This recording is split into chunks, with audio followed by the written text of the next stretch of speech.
Vážení páni, vážené dámy, vážení kamaráti športovci z Trnavy, je pre mňa veľkým potešením, že môžem byť po dlhšej dobe opätovne v tomto krásnom meste v Trnave, v ktorom som pracoval 5 rokov ako mestský policajt, no z politických dôvodov som ho musel opustiť, keď som si dovolil kritizovať Európsku úniu.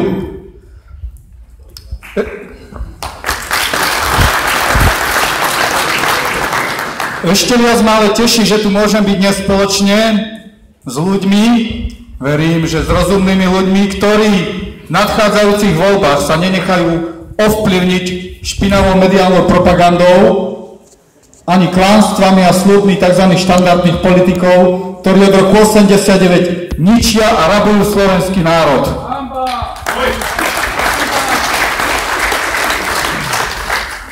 Pevne verím, že väčšina z nás, ktorí sme tu, budeme v nadchádzajúcich voľbách voliť skutočnú zmenu číslo 19, stranu Kotleba, ľudová strana Naše Slovensko.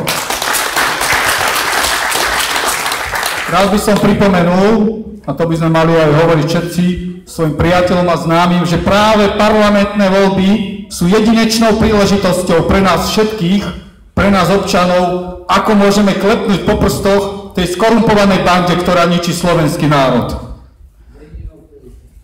Teraz v súvislosti s blížiacimi sa voľbami by som rád spomenul, že stretávame sa s vyjadreniami rôznych tzv. Odborníkov, ale aj našich politických oponentov, ktorí rozprávajú a varujú Slovákov, aby nevolili tzv. Extrémistov, aby nevolili Kotlebu,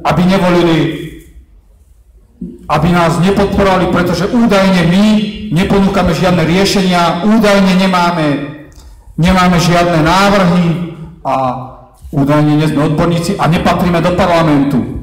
Pripomeňme si ale, čo tí tzv. Odborníci dokázali od roku 89. Presne tak, rozkrádli Slovensko. Ekonomicky rozvrátili Slovensko. Pozrime sa, máme tu vysokú nezamestnanosť. Slováci v porovnaní so západnou Európou žijú ako totálni chudáci. 500 000 mladých ľudí bolo donútených opustiť vlastný štát. Popritom nezabúdajme na rozpredané a rozkradnuté strategické podniky, čo možno považovať za vrchol vlastizrady. Pretože žiadny z tých západných kapitalistov, ktorý prišiel na Slovensko, neprišiel Slovákom pomáhať, ale prišiel na nás zarábať. Zároveň nezabúdajme takisto na zlikvidované poľnohospodárstvo. 50% potravín dnes dovážame, ináč by sme pokapali od hladu. Takto vedú tí tzv. Odborníci Slovensko. To si dovolím tvrdiť, že Slovensko by lepšie dokázal viesť nejaký asociálny, negramotný cigán, ako tí, ktorí to teraz tu vedú.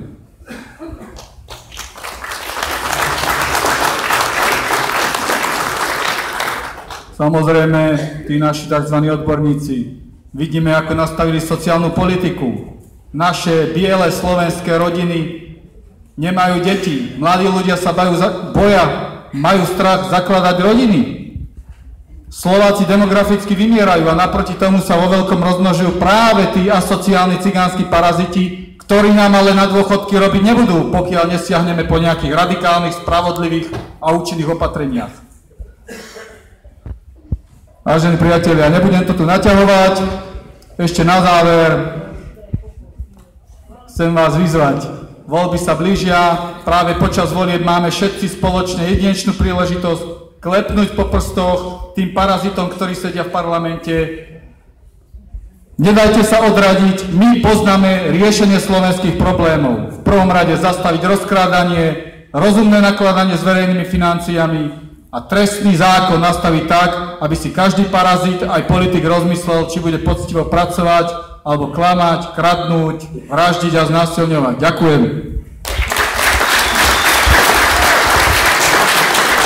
Ďakujem. Slovo má kresťanský aktivista Ondrej Binder. Nech sa páči.